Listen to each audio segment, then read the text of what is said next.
지금 현재 우리가 코 선생으로 인해서 세계적인 위기를 겪고 있습니다. 그리고 모든 사회가 발전하는 게 아니라 퇴보를 하기 시작을 했습니다. 하지만 인류는 지금까지 모든 위기를 새로운 발전의 원동력으로 사용을 했습니다. 이번 위기를 잘 극복하면은 또 다른 기회가 있을 것이라고 믿습니다. 자, 오늘은 코 선생이 앞으로 바꿀 세상은 어떤 세상일 것인가, 이 주제를 가지고 이야기를 해보도록 하겠습니다. 자, 이 자료는 키움증권 리서치 쪽에서 발표한 자료입니다. 자, 보고서 내용은 134페이지에 달하는데 이 내용을 다 읽을 수는 없을 것 같고 주된 내용들이 앞쪽에 있으니까 앞부분을 주로 많이 읽어보도록 하겠습니다. 자, 인류가 이동을 하고 교육을 했었는데 그것을 제한했던 것은 20세기에서는 세계대전이었고 그리고 21세기에서는 코 선생이 지금 그 역할을 해주고 있습니다. 코 선생은 세계화를 후퇴하고 저성장, 고착화를 하고 양극화를 심화시키고 개인주의, 성향 강화 등 경제적, 사회적, 문화적 변화를 초래하는 한편 과학기술 발전을 자극하고 4차 산업혁명을 앞당기는 계기가 될 것입니다. 자, 현재 암호화폐 쪽에 투자하신 분들은 바로 우리가 이 4차 산업혁명에 투자했다는 생각을 가지고 투자를 하셨을 거라 생각합니다. 자, 우리는 코 선생이 4월의 정점에 이르고 공포가 완화될 것으로 예측을 합니다. 자, 이제는 코 선생 이후에 뉴 노멀에 대응할 시점입니다. 자, 중국 수요 회복과 그리고 언택 트렌드, 건강관리, 기후 리스크, 양극화를 테마로 해서 키움증권 모든 애널리스트의 견해를 모아보았습니다. 자, 여기에 나온 뉴 노멀이라는 이 단어가 많이 나오는데 이 단어가 어떤 의미를 가지고 있는지 이야기를 해볼게요. 자, 뉴 노멀이라는 것은 경제 용어입니다. 노멀, 정상적이다. 여기서 이제 기준이라고 할게요. 기준. 새로운 기준이 생긴 겁니다. 새로운 기준. 지금까지는 정상적이지 않았었는데 이 시대에서는 이게 새로운 기준이 되네. 이게 정상이네. 그런 의미를 가지고 있어요. 그래서 뉴 노멀이라는 의미 자체는 시대의 변화에 따라 새롭게 부상하는 경제적인 표준을 이야기를 합니다. 자, 이 단어는 2008년 금융 위기하고 2008년부터 2012년까지 이어진 경기 침체 기간에 만들어진 용어라고 보시면 돼요. 2008년부터 2012년까지 이어진 경기 침체 기간 동안 만들어진 새로운 경제적인 기준을 이야기를 합니다. 그 경제적인 기준이 무엇인가? 저성장, 저금리, 저물가. 자, 이렇듯 새로운 규칙 표준들이 주도하는 글로벌 경제를 지칭하는 용어가 바로 이 뉴 노멀이란 단어입니다. 자, 지금은 경제 위기가 극복되더라도 경제 위기 이전으로 돌아가기 어려울 것이라는 뜻에서 새로운 정상이라는 의미를 가지고 있습니다. 자, 과거에는 이게 정상이 아니었지만은 이건 새로운 정상이다, 이런 의미를 가지고 있어요. 이쁘게 표현하자면은 새로운 기준이다, 이렇게 표현하겠습니다. 자, 그래서 코로나 이후에 지금까지 정상적으로 보이지 않은 것들이 새로 나타나서 새로운 정상, 새로운 기준을 만들어낼 것이다, 이런 생각을 가지고 보고서를 읽어보시면 재밌을 것 같습니다. 그래서 미래를 과거의 잣대로만 보시면은 안 됩니다. 미래는 새로운 잣대, 새로운 기준으로 보셔야지만이 그 미래가 보일 것이라고 생각을 합니다. 그리고 이 미래는 4차 산업혁명을 앞당기는 계기가 될 거고요. 자, 세부적인 내용을 한번 살펴보도록 하겠습니다. 자, 코 선생으로 인해서 바뀔 세상에 대해서 서머리한 내용을 살펴보도록 할게요. 첫 번째, 금융시장의 방향과 변화를 가져올 것입니다. 자, 주식시장 관점에서 보면은 미국의 코 선생에 대한 확진자 수가 4월 중순에 정점일 가능성이 높답니다. 자, 그래서 2분기에는 상승할 것으로 예상한다고 합니다. 자, 그러니까 코 선생에 대한 확진자가 지금 4월 중순경에 와서 정점을 찍고 여기에서 완만해지지 않을까, 아니면 내려가지 않을까, 이런 이제 이야기를 한 거예요. 그렇기 때문에 이 코 선생에 대한 확진자가 줄어들기 때문에 지금 코 선생을 통제할 수 있다, 이런 믿음이 생긴다고 하면은 각종 정책들이 이제 반응이 나오기 때문에 이때부터는 주식이 점점 상승하지 않을까, 이런 이야기를 하는 거예요. 여기는 코 선생이고 여기는 주식이고. 자, 특히 코 선생으로 인해서 사회, 문화 등으로 4차 산업혁명과 녹색 혁명 등이 가속화될 것으로 예상됩니다. 자, 오늘이 4월 13일인데 아직 코 선생이 꺾이는 분위기는 아닙니다. 조금만 더 지켜보도록 할게요. 자, 그리고 은행과 증권사 등의 금융회사의 자본이 규제가 되고 소비자 보호 규제가 강화될 전망이다. 금리 및 수수료 규제가 완화되고 빅데이터 산업 지원이 확대될 예상이다. 자, 유례없는 급락을 경험한 증시는 실적 전망 하향까지 본격화되는 상황이고, 자, 그리고 변동성이 지속되는 가운데 수익성이 양호한 데도 있을 것이다. 그래서 건강관리나 소프트웨어, 반도체 쪽은 상대적으로 안정적인 흐름을 보일 것이다. 자, 세부적인 내용은 뒤쪽에서 더 살펴보도록 할게요. 자, 그리고 중국의 수요가 회복될 것이라는 전망을 또 내놓았습니다. 중국 경기 회복 조짐은 일시적인 반등이 아니라 추세적으로 회복될 것으로 판단한다. 부양책에 의해 생산 투자가 먼저 반등을 하고 개인 소비가 뒤따라 회복될 전망이다. 긍정적이죠. 국제 유가는 과잉 공급 우려 속에서 배럴당 20달러대 저유가 흐름이 지속될 것이다. 그리고 코선색이 완화된 후에 수요 개선 기대로 인해서 유가 반등이 예상되고 주요 산유국 감산 여부에 따라서 반등 폭이 결정될 전망이다. 지금 한참 논란이 되고 있죠. 그리고 철강과 비철 가격 그리고 업종 주가는 중국 경기 모멘텀과 동행해서 중국 내 코선생 확산으로 가장 빠르게 하락을 했지만, 여기까지 팩트고요. 반대로 중국 내 코선생의 진정과 유동성이 확대 그리고 인프라 투자 중심으로 적극적 경기 부양으로 가장 빠른 반등이 기대된다. 그러니까 많이 떨어진 종목이 많이 오를 것이다, 이런 이야기죠.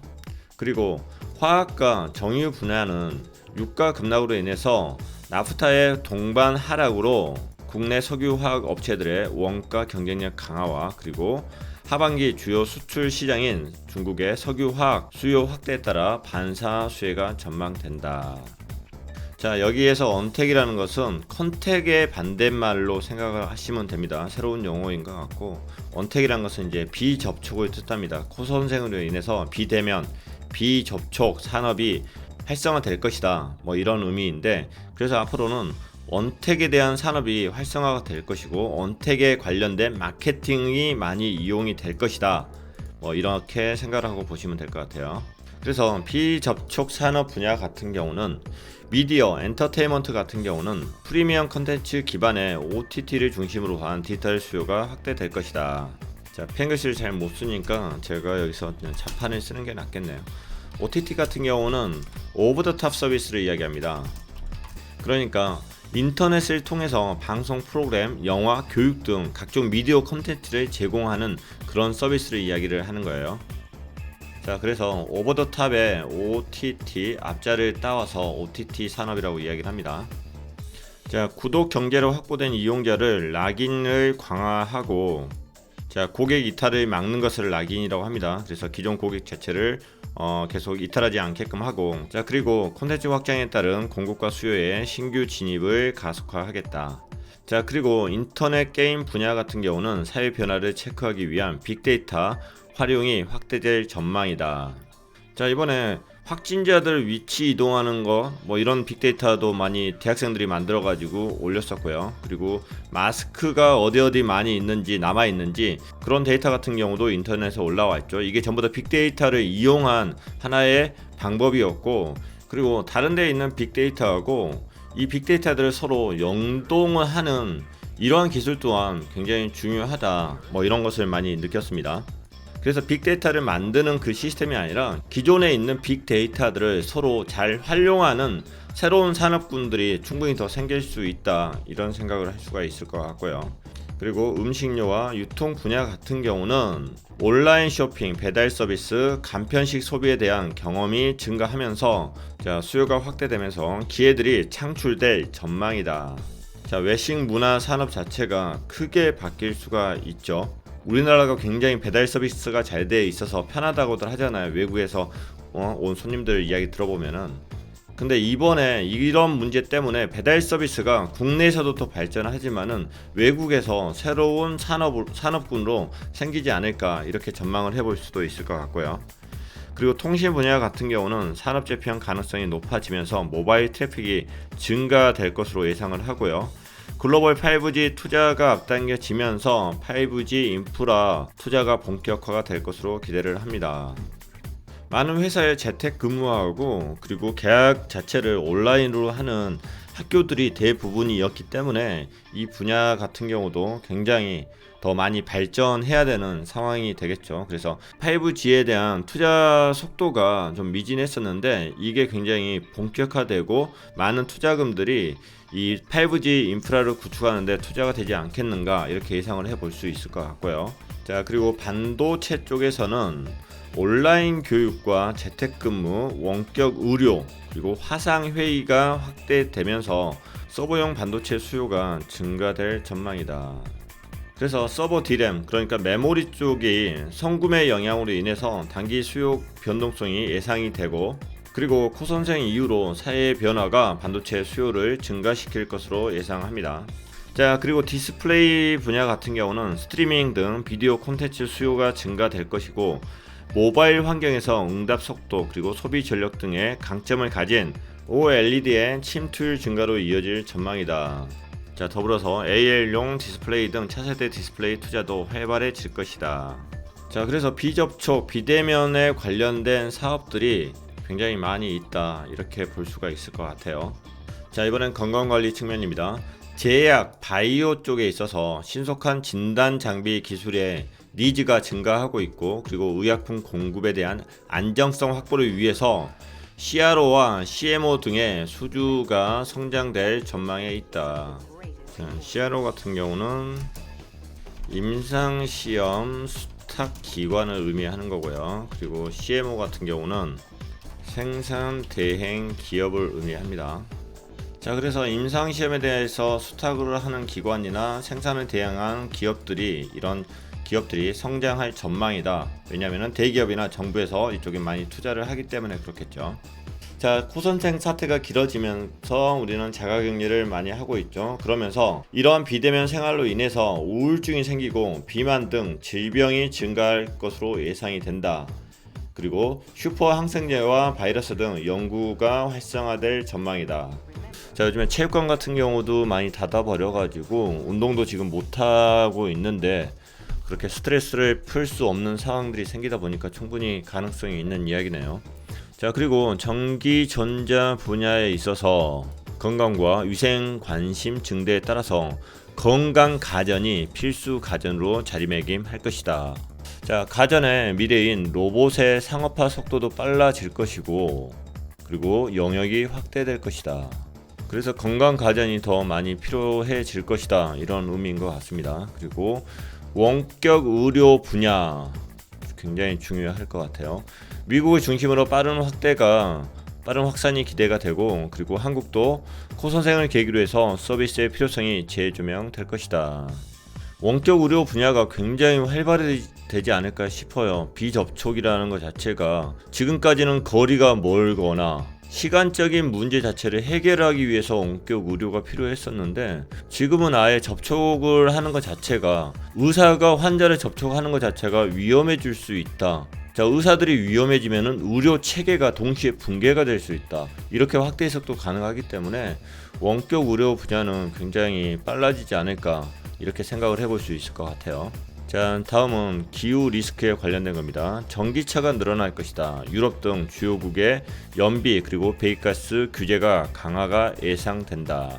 자, 2023년까지 해서 내연 기관차와 동일한 정도의 수준으로 전기차가 활성화가 될 것이다 이렇게 기대를 하고 있어요. 그래서 침투율이 굉장히 가파르게 상승할 것으로 기대를 하고 있습니다. 지금 독일 같은 경우는 지금 전기차가 굉장히 활발합니다. 그래서 요즘 수입차 전시장 가보면은 전기차들도 많이 볼 수가 있는 것 같습니다.